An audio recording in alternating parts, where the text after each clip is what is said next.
with studios located at 2500 Whitus Avenue, Austin, Texas. KVRX broadcasts at 3000 watts and 91.7 megahertz every weekday from 7 p.m. to 9 a.m. and on the weekends from 10 p.m. to 9 a.m. KVRX shares its frequency with KOOP Radio. KVRX also streams online 24/7. KVRX values continued support and funding from listeners like you. Donations may be made out to the University of Texas and sent to KVRX Student Radio, P.O. Box D, Austin, Texas 78713-7209, or online at kvrx.org. KVRX would like to remind its listeners that all content expressed during programming does not necessarily reflect the views of KVRX, its DJs, underwriters, or the University of Texas at Austin. KVRX, your Texas Independent Music Authority. Thank you for joining me on this beautiful evening. This is Mark My Words. I'm your host, Mark Skoll Jr., and I'll be talking about all things sports tonight. And at 8 o'clock, you will hear Reese Miller on the call for the high school basketball matchup between Westlake and Anderson. Friday the 13th is usually a bad or unlucky day for most people, but the unluckiness came last night, for me at least. I currently play intramural football with the TSTV Sports Guys, and you're going to love our team name first off. It's the Kyler Murrays. My guy, Reese Miller, he came up with the name right when Kyler Murray tweeted the picture of the Longhorn jersey, the number 1 Longhorn jerseys, and we all got excited, and he's like, all right, Kyler Murray's coming here, and we all told him, don't name our team name the Kyler Murrays, you're going to jinx us, and he jinxed us, and we're never going to let him hear the end of that. And, anyways, we got throttled last night. I think we lost 32-0. Yeah, it was not it was not a great game. We couldn't move the ball. We couldn't stop them on defense. We did record 2 interceptions, and I did get one of those interceptions off a tip pass. So, I mean, we did play our hearts out. We played pretty hard, but at the end of the day, it doesn't, how well you play doesn't go on the stat sheet. It's the final score. So, I mean, if you guys want to ever check us out, come to the intramural fields at 9 o'clock on Thursday nights. We'd love to see you there. We definitely would appreciate the support, and we would need it too. Okay, so this basketball season has been a disaster for the University of Texas so far, but they had a big win on the road against Kansas State and a win last night against TCU. And against K-State, Texas was without Holmes and Felix, and then for TCU, Felix was back. So the thing that Texas was able to do in the win that they haven't been doing all season was they were actually making shots. Believe it or not, you actually have to shoot well from the field to win basketball games. The defense has usually been there for the Longhorns this season, but the offense hasn't. We saw Isaiah Taylor score over 20 points for Texas, which has only happened twice this season, and Lammert actually scored in double digits for the first time in a while against Kansas State. It's sad to say I'm happy that Lammert finally scored in double digits because he should be doing it every night. I mean, losing Holmes and Felix is big because together they averaged 21 points a game, but ultimately the team has been struggling to put the ball in the basket all season. I mean, the last time Texas shot 54.1% from the field, they shot 54.1% from the field against Kansas State, which is the highest it's been since they played Texas State all the way back on December 13th. Every game in the season solely depends on how well the Texas Longhorns play offensively, and you saw it again on Wednesday night when they beat TCU. The offense was running really well, and maybe it's the fact. And congratulations to Rick Barnes, by the way, winning his 600th career game. Not anything close to Greg Popovich or Coach Krzyzewski, but it's still a huge milestone. But I think one reason why they played well, besides the fact that TCU and Kansas State aren't the best teams in the Big 12, is that they've been shooting well offensively. You've seen it, and Felix is finally making the shots. He led the team with, I believe, 16 points last night. Cam Ridley had 15. He's usually a monster in the post, but he has been struggling a little bit lately. And then we see this guy Kendall Yancey coming in. He had a great game, and now he's in the starting lineup. And I feel like that's a way Coach Barnes needs to go. I mean, he brings a little bit of intensity to the lineup, and that's the intensity you're not getting from Lammert or you're not getting from Miles Turner. I mean, Miles Turner, he's supposed to be this number 1 recruit, the number 2 recruit in the nation behind Jahlil Okafor. He's supposed to be bring Texas to the top. I mean, Texas was ranked in the top 10 in the beginning of the season. Now they're not even ranked. But, I mean, this guy hasn't shown up all season. I mean, he's got great potential, great talent, but he's just not – he hasn't been able to show it on the court. I mean, I think he had 4 points last night and like 20 minutes played. I mean, he's not even – Lambert's getting more minutes than this guy. I mean, I'm sure he's in like Rick Barnes' doghouse or something. He's got to be playing better than that. And then at this point in the season, I mean, you're without Holmes and Felique, so why doesn't Rick Barnes put in the freshman Jordan Barnett? I don't know I haven't seen him all season. I feel like he could be getting some serious minutes, getting some experience right now, but Rick Barnes refuses to put him in. I mean, we saw him a little bit in the Oklahoma State game, but I mean, I think that was like maybe 2 minutes, 3 minutes, and I think Texas actually went on a run when he was in the game. So I think they need to put him in a little bit more, try to get some experience for him because, I mean, a lot of these guys are seniors like Jonathan Holmes and Connor Lambert. We're going to be losing these guys. I mean, we need the future, so why not give Jordan Barnett some reps? Okay, so we saw Texas beat TCU, and they play Texas Tech Saturday night, Valentine's Day. So hopefully Texas can get back on track and regain some momentum in the Big 12. I think they're 5-6 in the Big 12 right now, which is not spectacular, but the Big 12 is pretty good in basketball, to say the least. I mean, against weaker opponents, you would think Texas would step up and win these games, especially if they want a chance to compete in the tournament. Hopefully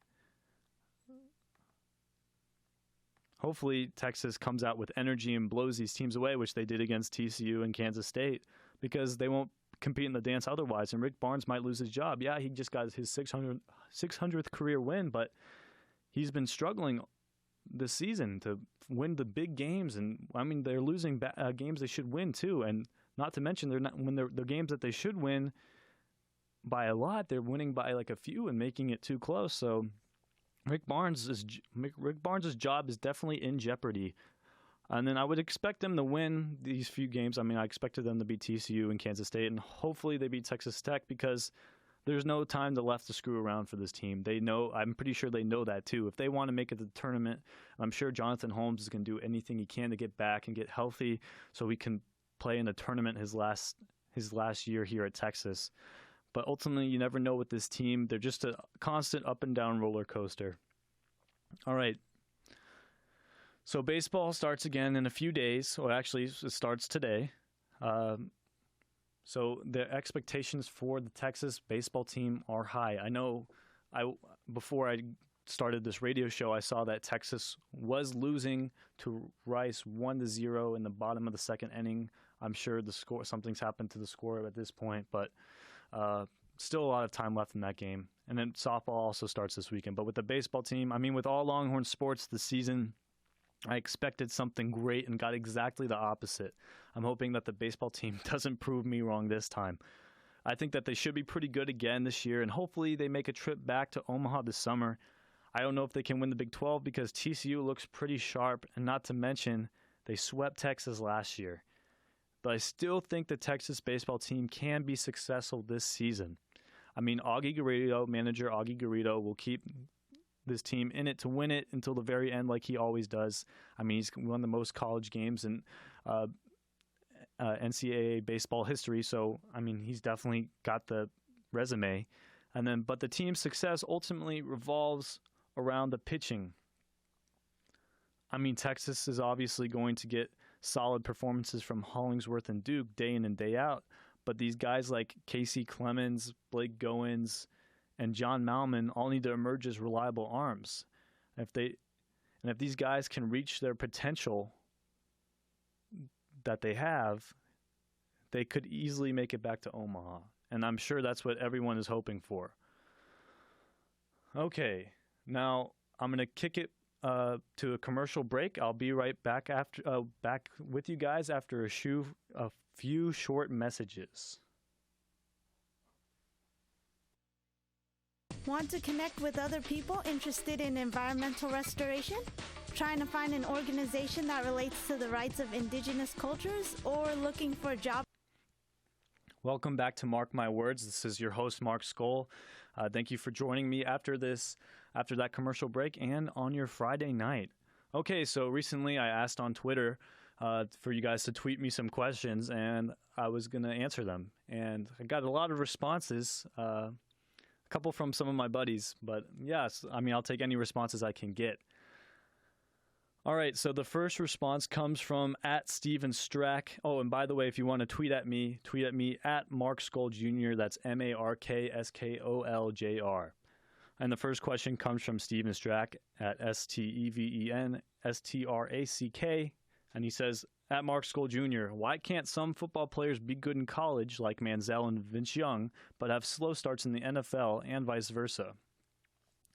That's a really good question there, Steven.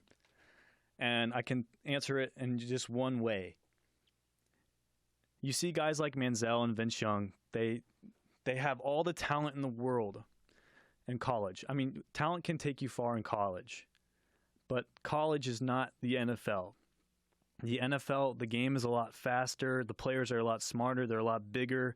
They're a lot more athletic and advanced than they are in college. And we saw Vince Young and Manziel, I mean, succeed well in college. I mean, Vince Young had potential. Manziel still has potential. We'll see. But the problems that happened with those two guys specifically is that their mind wasn't in the right place, and Johnny Manziel's mind isn't in the right place right now. Like you see, like Vince Young and Manziel, they think they're on top of the world. They don't think they need to do anything. And I mean, same with Jamarcus Russell. I mean, you see those guys and Matt Leinart. They all thought like, oh, I don't need to practice. I don't need to worry about this. I was good. I was really good in college. No one could stop me. This is the NFL. Like you can't waste time doing this kind of stuff. You got it, or waste your time. You can't be going to parties with Victoria's Secret models or smoking weed on the weekends. You got to be going through the playbook every day, every night if you want to be successful. And then you see the guys who didn't really go noticed in college, like Russell Wilson. I mean, I'm sure everyone now would have drafted Russell Wilson like number 2 overall over Robert Griffin. And now he should be a 2-time Super Bowl winning quarterback. I mean, the thing about Russell Wilson that's different from these guys like Vince Young and Johnny Manziel is that he's always working at it. He's always putting his best effort. He's going the extra mile. He's the first one in, last one to leave. That's why these guys like Manziel and Vince Young had slow starts in the NFL. And then that's why Russell Wilson has had a great start. I mean, a lot of it has to do with Russell Wilson's defense that's been there for him, the LOB. But a lot of it has to do with his work ethic. I mean, if he didn't have that work ethic, they wouldn't. I mean, if the Seahawks didn't have Russell Wilson, they definitely wouldn't have been in the Super Bowl. They needed a guy like Russell Wilson, that work ethic, to come out there and work hard, win games, and be a great teammate. And you really didn't see that from Vince Young and Johnny Manziel or Matt Leinart, Jamarcus Russell, any of those guys. It's all about working hard. Talent can only take you so far. It's the hard work and the talent that puts you over the rest. And that's why you see that through Russell Wilson. All right, next question. Next 2 questions come in from Clay Schroeder at C_Schroeder24. And he says, Mark Skoll Jr., who has the best shot at finishing 8th in the Western Conference? If OKC, do you believe they could compete with the Warriors? Now, I have to agree with Clay Schroeder on this question because I think by far the Oklahoma City Thunder have the best shot at finishing in that 8th seed, and I think they're going to finish in that 8th seed. I don't think Phoenix can hold on, and I know that the Phoenix Suns are trying to get rid of Goran Dragic because he's a little bit upset with the front office, or with the coaching staff not playing him. Or they have like 3 really good point guards, and he's getting not as many looks as he was last year because when you have other guys like Eric Bledsoe and Isaiah Thomas, they're going to get most of the looks. And I'm sure Dragic is upset, so I'm sure he's going to be gone. And I'm before the trade deadline, and I don't know if Phoenix can hold on without him. And in Oklahoma City, besides the Cleveland Cavaliers, Oklahoma City's been playing the best basketball out of anybody. I mean, I know that they're 6-4 in their last 10 games, but they've won their last 3 Kevin Durant's gone for 40 a couple times in the last few weeks. Russell Wilson's went for 40 in 2 straight nights. I mean, the reason why Oklahoma City is struggling, supposedly struggling right now, is because Kevin Durant and Russell Westbrook missed a lot of time early in the season, and that's why. I mean, they built themselves a huge hole. And knowing OKC, yeah, they'll get out of it for sure. But I don't know how much farther they can go without. I mean, yeah, they can get out of it, but I don't know if they can beat Golden State. I mean, honestly, anybody can win the Western Conference Finals. Like anybody can win the Western Conference. It's up for grabs for anybody. I mean, you can definitely see Golden State beating Oklahoma City, but you can also see Oklahoma City beating Golden State, and then Memphis and San Antonio, and then that would be a great series. And then with San Antonio, you can never count San Antonio out, especially with Greg Popovich. I mean, but Memphis is great too. If you look at all the teams in the West, I mean, even the teams that aren't going to make the playoffs, like Phoenix and New Orleans, but you look at Golden State, Memphis, Portland, Houston, Dallas, the LA Clippers, San Antonio, and Phoenix, Oklahoma City, New Orleans, those teams they're all good, and they're all deserving of being in the playoffs. It's a shame that the last 2 seeds in the East don't deserve to be in the playoffs, like the Charlotte Hornets and Miami Heat. They're both 22-30. I mean, it's sad to say that 2 teams who are significantly under 500 are going to make the playoffs, but that's just what happens in basketball. And it's sad because, I mean, the Phoenix Suns and the New Orleans Pelicans deserve to be in the playoffs over those 2 teams. But I definitely think Oklahoma City is going to make the playoffs. I mean, the only reason why they're in such a hole is because they were hurt early in the season without Kevin Durant and Russell Westbrook. And I definitely think, yeah, they could beat Golden State because, like for all sports, it doesn't matter how you play at the beginning of the season. It just matters how you play at the end of the season. Yeah, Golden State had a great start, one of the best starts in NBA history. But remember last year, the Indiana Pacers had a great start, and they struggled at the end of the season. And if Oklahoma City comes out strong or finishes strong in the season and Golden State struggles, which I don't know if they will, I don't think they will, but if Golden State struggles, I definitely can see Oklahoma City beating Golden State in the first round of the playoffs. It's definitely a possibility. And then the next question from @C_Schroeder24 @Clay Schroeder. Do you see Jeremy Hill drafted low first round to high second round in fantasy leagues next year? Yeah, definitely. I mean, Jeremy Hill was definitely a surprise for most people. I remember in the draft, I tried to stay away from Cincinnati running backs because I knew they had the Law. They had Giovanni Bernard, and they just drafted Jeremy Hill last year. So I was like, stay away from them. They're going to split the carries. But I think this is definitely Jeremy Hill's team. I don't know if Giovanni's been – I mean, they're a two-headed monster now with Giovanni Bernard and Jeremy Hill. But I don't know if Jeremy Hill's – I mean, I don't know if Giovanni's going to be getting that many carries opposed to Jeremy Hill because Jeremy Hill was just an absolute monster. In 16 games, he had 222 rushes for 1,124 yards with a 5.1 yard average. I mean, this guy was amazing. I know he had a couple of receptions for 80 yards too. I don't have the stats with me, but he had 9 rushing touchdowns on the season, and he was I know I would have killed to have him as one of my fantasy running backs. So I would definitely say first round.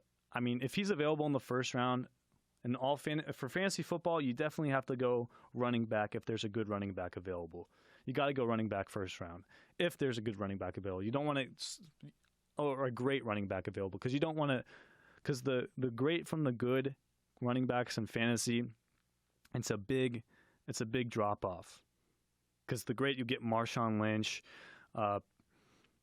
Le'Veon Bell, all these guys, but Jeremy Hill, I would consider to be a great quarterback, a great running back. So, yeah, I would definitely draft him first round or second round if I had that opportunity, for sure. And then also talking about great fantasy running backs, Le'Veon Bell, as impressive as he was last season, he had worse stats than Jeremy Hill. I mean, I think he had more rushing yards, but it was on 290 carries, which was only a 4.7 average, but he did have 8 touchdowns. So, but he also had a bunch of receiving yards and receiving touchdowns also. So, and what's bad about Le'Veon this year is that he's suspended the first 2 games of the season.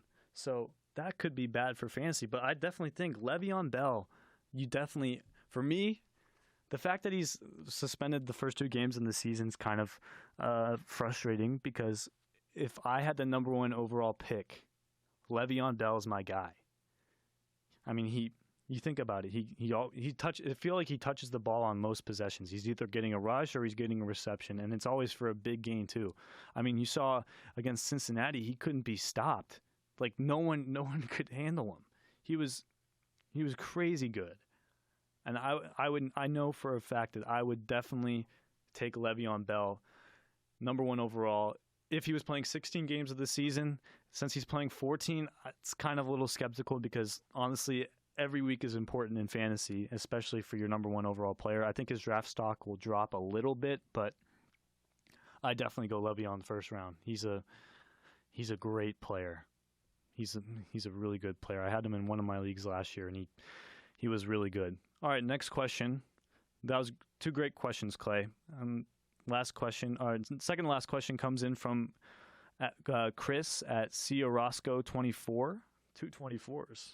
That's funny. All right, pertaining to our fantasy football league, what mishap led to your ultimate failure of not making the fantasy football playoffs? So if you guys can't tell, this is definitely one of my friends from my fantasy football league. We all love to talk a lot of trash, and I think I like to talk the most trash out of everybody. And I didn't make the playoffs. I won the championship 2 years ago, and I didn't win it this past year. So it was definitely a disappointing season. And the mishap, the ultimate failure of not making the fantasy football playoffs, was sticking with my team. I stuck with my entire team the whole season. I stuck with Trent Richardson at my running back, and I thought he was going to eventually get some carries after Ahmad Bradshaw got hurt. And he did get carries. He just couldn't break through the offensive line, the defensive line. He couldn't gain any yards. But my biggest mishap was a trade I declined. So I was offered. I picked up Jay Cutler for a week. I originally had Andrew Luck as my quarterback, who's the number 1 overall quarterback for fantasy this season. And I picked up Jay Cutler for a week because Andrew Luck was out. And Jay Cutler is the 9th best quarterback in the fantasy. So I was like, okay, I'll keep Jay Cutler. I'll try to use Andrew Luck for some trade bait because I need to get in the playoffs.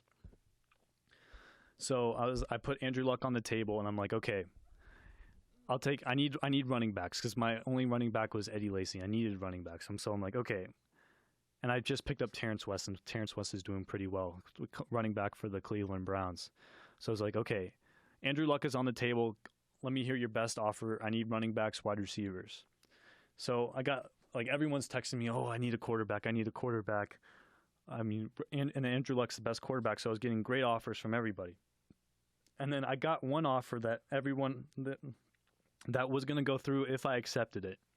And my friend Eric, he offered me Andrew Luck and, he offered me Dez Bryant, Odell Beckham Jr., and Justin Forsett. So Dez Bryant, wide receiver for the Dallas Cowboys, Odell Beckham Jr., wide receiver for the New York Giants, and Justin Forsett, running back for the Baltimore Ravens. And I was like, I don't know, because Justin Forsett was a little shady at that point. Odell Beckham Jr. hadn't been doing all his crazy catches before that. And then Dez Bryant was going to be on a bye week. And I was like, I just had a bunch of my players on a bye week. I don't want to have my better players again on a bye week. And so I declined. And I was like, all right, I'm just going to stick with my team. I thought I had a pretty good draft. I'm going to stick with these guys. And of course, the next week, all the players, Dez Bryant, Justin Forsett, and Odell Beckham Jr., they all go off the next week. And I needed one more win to get in the playoffs, just one. And I didn't make that trade, and that's why I lost the season. And the guy who I didn't make the trade with, he ended up winning the league. So if I would have made that trade and kept Jay Cutler as my quarterback, got rid of Andrew Luck and Terrence West, because Terrence West didn't do anything the rest of the season. If I would have got those three guys, I would have made the playoffs and maybe had a chance to win the title for the second straight year. So that was definitely frustrating. Okay, and then the next question comes from Mark Skull, at Mark Skull. Who are you projecting to win the NL East? All right, so I'm not the biggest baseball. I mean, I'm not the biggest baseball know-it-all, but I know some stuff, and I think the NL East contains the teams: the Washington Nationals, New York Mets, Atlanta Braves, Miami Marlins, Philadelphia Phillies. First off, Philadelphia Phillies are not going to make it far in the playoffs. Not at all. I mean, they're probably going to finish under 500 again. I like their manager though. Former Cub. And then Miami Marlins, they made some big moves. They always make big splashes, to say at least, in the offseason, but they never pan out.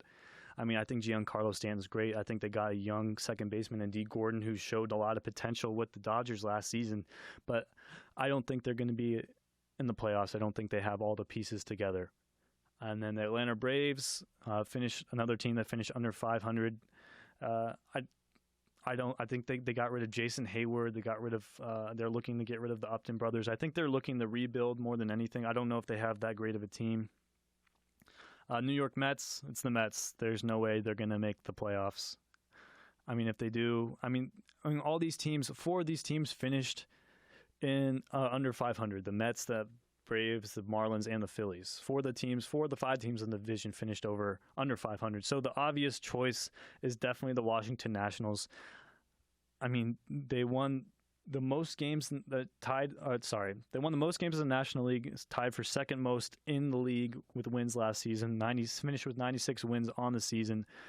And then you add guys like Max Scherzer to your pitching rotation. So now they have Zimmerman, Scherzer, and then Strasburg.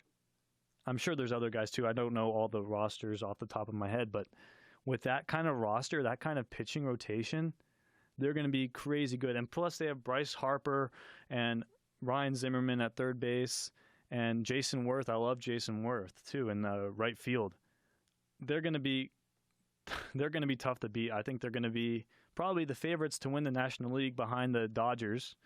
So I think you definitely got to go Nationals to win the NL East next season. And then I actually got one last question in, and it's from Kyle Schroeder at Kyle_the Charos. And he asks, will Johnny Manziel clean up his act with the help of rehab? Let me first say some few things about Johnny Manziel. Before I committed or went to University of Texas, accept my admission to University of Texas, I was a big Johnny Manziel fan. I loved watching him play, and I even watched him play this year, the Cleveland Browns game, just because he was so entertaining. He's an entertaining guy to watch, just like Tebow. They're all entertaining to watch. That's why everyone watches them. They're entertaining off the field, on the field. They're just entertaining guys. And I remember in college, there's a couple games where at Texas A&M where he couldn't be stopped. He could own the field without even doing anything. But like I said earlier, it's going to be tough for him, not just because of rehab, because definitely I think rehab will put him in the right place, and especially with his mindset. If his mindset's in the right place, that'll be good for Johnny Manziel. But I don't know if Johnny Manziel can do well in the NFL, regardless of how well he does in rehab and how well he recovers from that.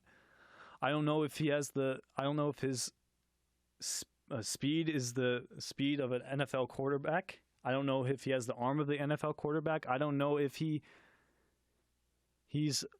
can play in the NFL with all these fast defensive players, these stronger defensive players. Because I remember I watched some games this season. Yeah, it's the Cleveland Browns. I don't know if he can do well in Cleveland to say something, but I don't know if he can just do well as a quarterback. Because the game I watched, I think they played the Bengals, and the Browns killed the Bengals with Brian Hoyer as their quarterback. And then when Johnny Manziel went in to be quarterback, Manziel couldn't do anything. I don't know if it was because he was drinking or partying like before the night before, but like he could barely see over the offensive line. He was throwing way over wide receivers' heads, making bad decisions. I mean, it wasn't the Johnny Manziel we saw at Texas A&M. And I honestly, as much as I dog on Johnny Manziel all the time, I'd like to hope that he can clean up his act, because with a lot of talent like that, you want to see that on a daily basis. Because I mean, he's must-see television, honestly, just like Peyton Manning is. You'd want to watch Peyton Manning every Sunday. I mean, I always try to watch Peyton Manning just because he's so good, so entertaining to watch. Johnny Manziel was a must-see quarterback in college football. I mean, I'd like to hope that he can clean up his act, because I don't like people who make bad decisions. But at this point, I don't know. It might be too late. I don't know if people respect him. From what I've heard, I know Cleveland Browns people have anonymously come to reporters and said bad things about Johnny Manziel, about his work ethic. And I think if Johnny Manziel can get his work ethic, he might have a chance, but it's just so hard to tell with a guy like that, with a guy like Johnny Manziel. And then I got a tweet back from @MarkSkull, and he says, how about the NL Central? All right, so let's go to the NL Central. So I know I'm a big Cubs fan, and the Cubs are in the NL Central, but I don't know if they're going to be able to win it. I know Anthony Rizzo made these huge predictions that the Cubs would win the NL Central and then make it to the World Series, but I don't know about that. Honestly, I think the NL Central is probably the toughest division in the National League. You got the St. Louis Cardinals, who are always in the playoffs every year. The Pittsburgh Pirates, who've been playing really well recently, and then the Milwaukee Brewers, who started off the season really strong last year.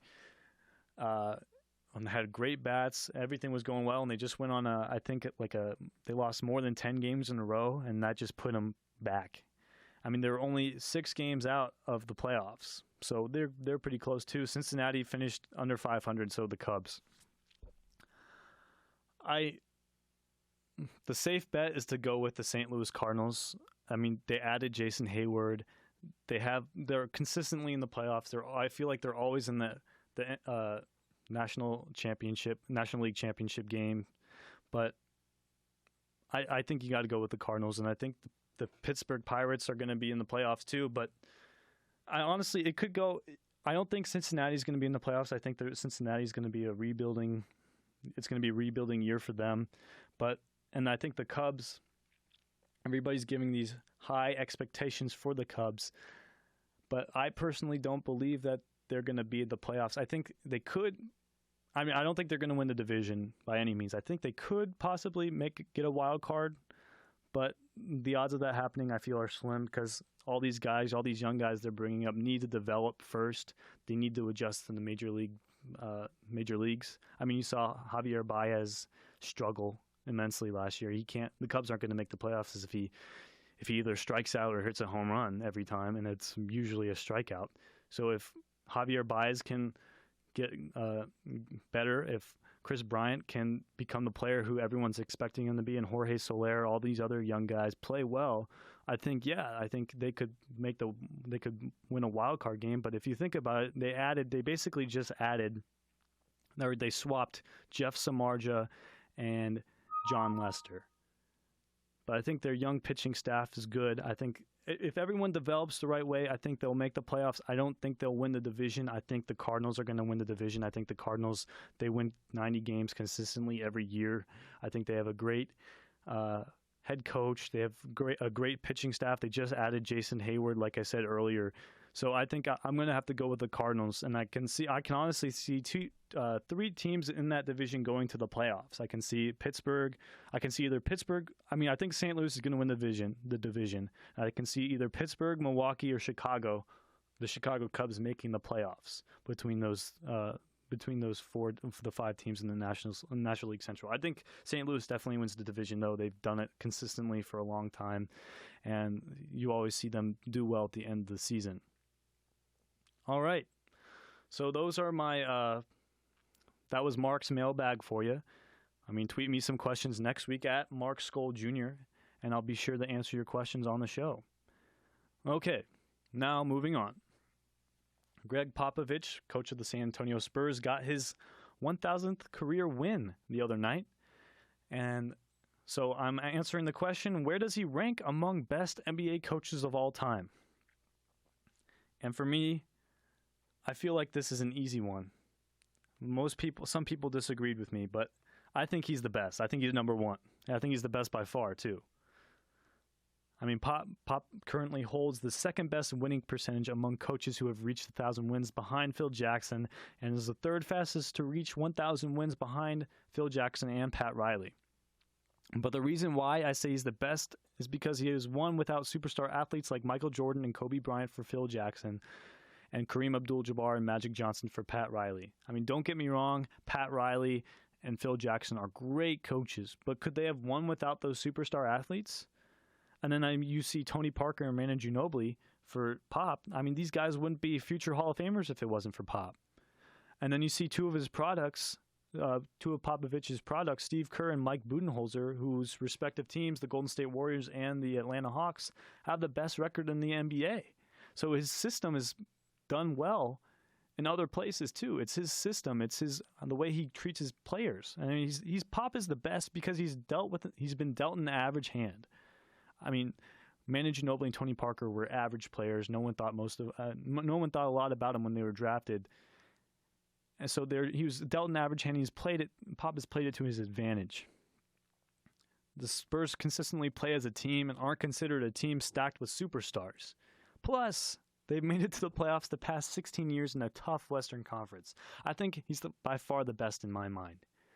I mean, I know he's had Tim Duncan for 928 or 29 career of his 1,000 wins, and Tim Duncan's like the quietest superstar ever. Like, no one, he's a superstar, but he isn't at the same time. But I feel like Greg Popovich made these guys superstars, made these guys Hall of Fame or future Hall of Famers.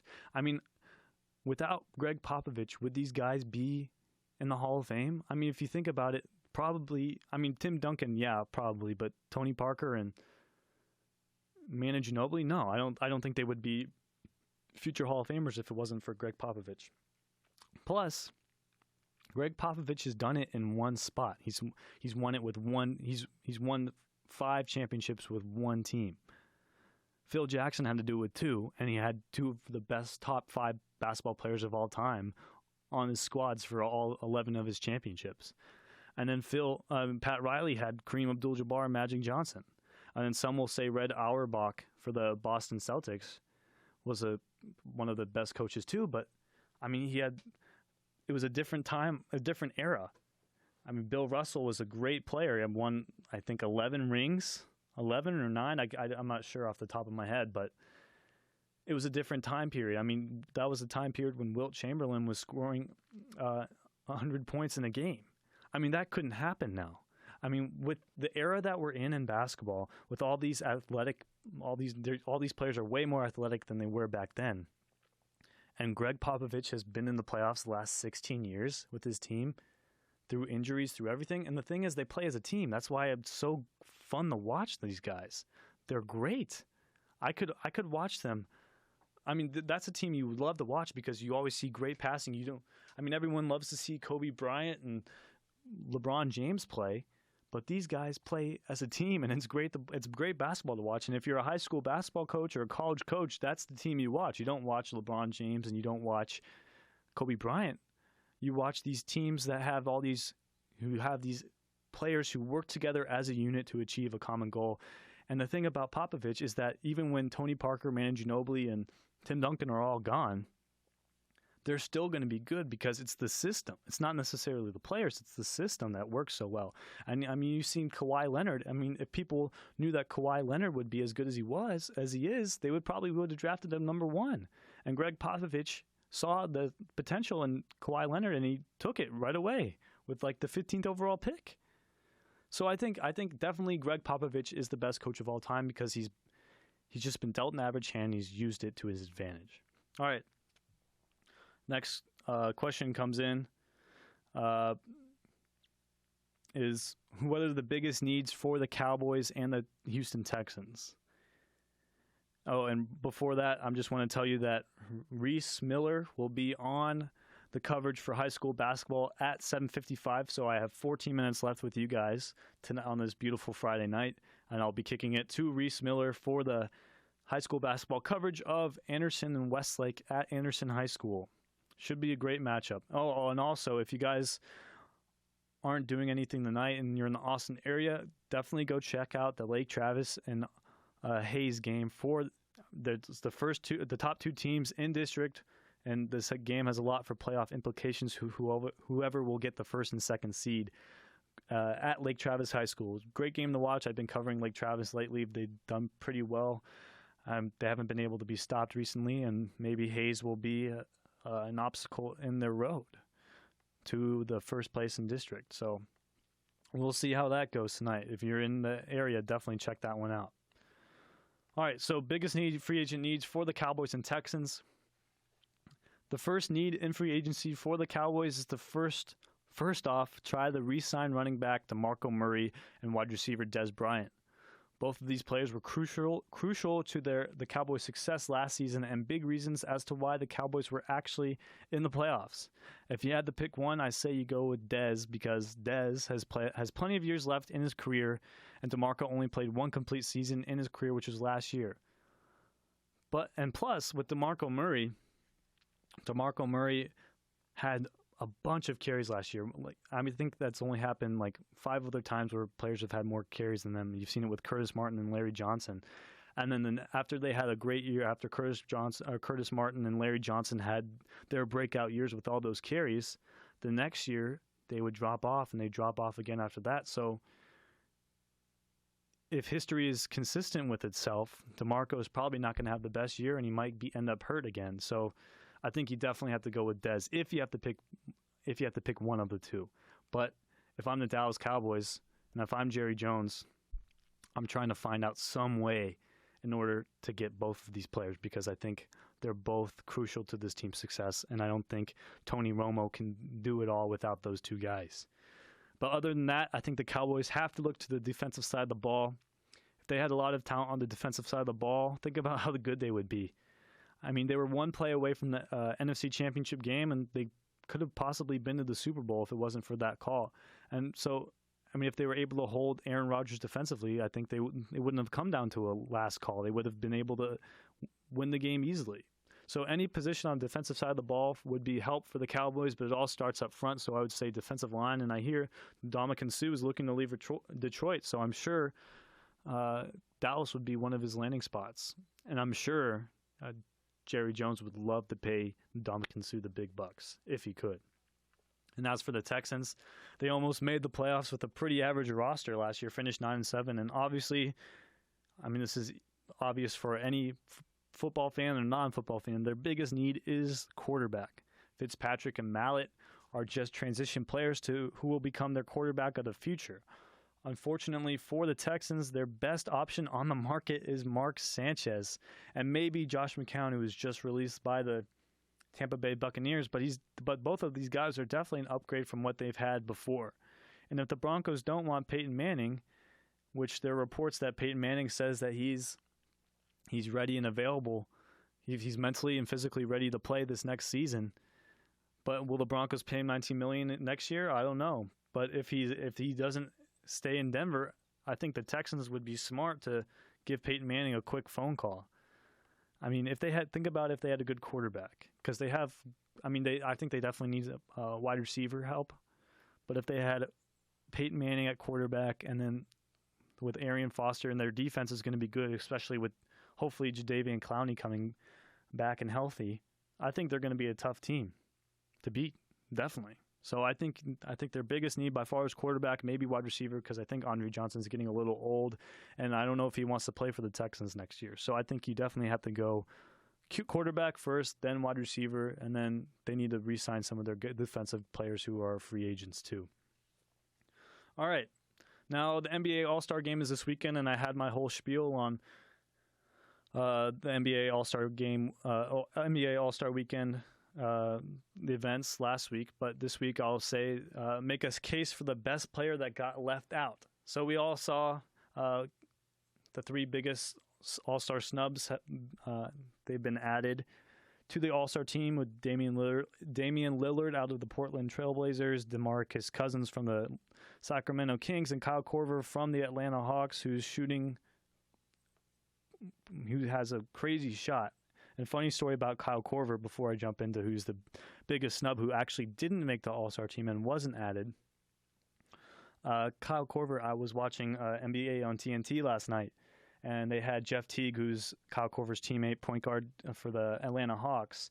Jeff Teague went on the air and he said he was talking to Charles Barkley. Charles Barkley asked him a question about how is Kyle Korver so amazing with his shot? Like, what does he do to make this shot so great? And Jeff Teague's like, I don't know what he does. He says Kyle Korver comes in and just shoots 50 shots a day, only 50 shots a day, and he leaves. He goes home. And then Jeff Teague's sitting there shooting 200 shots a day at least. So it's crazy that a guy like Kyle Korver, who is such a great shot, he's a machine, and he only takes 50 shots a day. I guess he's just been shooting all his life, that he doesn't need practice anymore. It's just second nature to him. It's just like the back of his hand. But it's crazy. I think that Kyle Korver doesn't need practice, and he has the best shot in the NBA. He's shooting over 50% from three. It's just crazy. I mean, it's going to be great to see a guy like Kyle Korver in the All-Star game. But biggest snub who got left out, besides those three guys, I have to say is definitely Memphis Grizzlies guard Mike Conley. Conley is by far the most underrated player in the league because he never gets the recognition that most of the other point guards receive. I mean, he averages 17.4 points per game and 5.6 assists per game while shooting 46% from the field. Not to mention, his team has the second best record in the Western Conference and the third best record in the league. The reason why Conley didn't make the All-Star team was because there are so many great point guards in the Western Conference. It stinks to see a guy like Conley, who's the leader of a great Memphis Grizzlies team, not get recognized as an All-Star yet again. And you look at a guy like Conley, and you look at the Grizzlies. Yeah, the Grizzlies are really good. They have Zach Randolph and Marc Gasol, who's an All-Star. But would the Grizzlies be as good as they are without Mike Conley? I mean, yeah, they have a great team. They have a great coach. They have great team chemistry. But without Mike Conley, I feel like that whole team chemistry goes away. Yeah, he's the first few years in the league were a little bit rough for him, but I feel like besides Marc Gasol and Zach Randolph, if you don't have any of those three guys, if you don't have Conley, Gasol, and Randolph, I don't think you're making the playoffs. I don't think you're going to be, you'll make the playoffs, but I don't think you'll be the second seed in the Western Conference. I mean, the Grizzlies are tough. And then on the subject of basketball, keeping with basketball, I was watching the show called His and Hers this morning. And a common fact that's happened for the last 7 NBA champions, they all had a common stat. They were all over 700, had a 700 winning percentage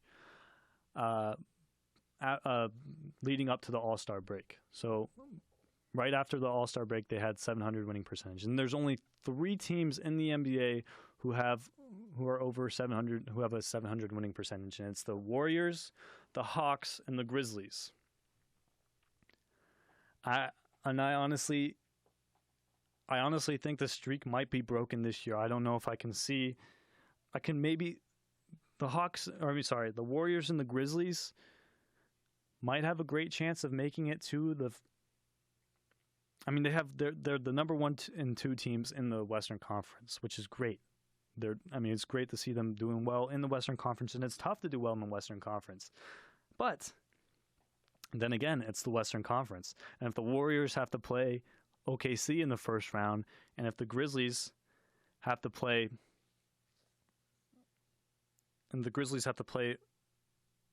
the Spurs in this first round, it's going to be tough for them to make it to the NBA Finals. I mean, I don't know if they can do it. So I think out of those 3 teams, the best team that has a chance to make it to the NBA Finals and win the NBA Finals is the Hawks. Well, the Hawks, they're in the an Eastern Conference, and honestly, the Eastern Conference is looking a little bit tougher than it was at the beginning of the season. So, I mean, the only reason why I say the Hawks have a better chance out of these three teams is because the Warriors and the Grizzlies are in the tough Western Conference and would have really tough first-round matchups. So that's why I say out of the three teams, the best to win the NBA title would be the Hawks, because they're in the Eastern Conference. They would play an under 500 team in the first round if they kept this, if they kept their first seed in the East. But then again, it doesn't matter how you do at the All-Star break. It matters how you do at the end of the season. It's the hot team going into the playoffs. And the Hawks are hot right now, but will they be hot at the end of the season? I mean, the Pacers were by far the best team in the NBA last season at the All-Star break, and now they're struggling. So, at the end of the last year they were struggling. So they struggled. So you never know. But I honestly think the streak could be broken because, one, the Western Conference is so tough, and two, because I think the Bulls and the Cavs and maybe the Wizards could do well in the Eastern Conference too. I don't know about the Raptors that much. I haven't watched them that much. I know they have the second best record in the Eastern Conference, but the way that the Bulls have been playing recently, in the last 4 games, they're going in on a 4-game winning streak. And the way the Cavs have been playing recently, I think they've won like 13 of their last 15 or 14 of their last 16. If I'm the Hawks, I wouldn't want to face those two teams in the playoffs. That would be tough. But if the Hawks can keep their number 1 seed, I think they could make it to the Eastern Conference Finals. But if they have to play Chicago or Cleveland, I don't know if they could make it to the finals, because I think those two teams right now are the two teams to beat in the East. And people will say a lot of stuff about Chicago being not the best, but they've only played 16 games this season with a completely healthy unit. And the record in those 16 games is 13-3. And then you saw them destroy the Cavs last night. The Cavs had no answer for Pau Gasol, Derrick Rose. I mean, it all depends on how Derrick Rose plays for this Bulls team, and it all depends on how healthy they are too. But Derrick Rose was unstoppable. And the fact that the Bulls were able to destroy the Cavaliers without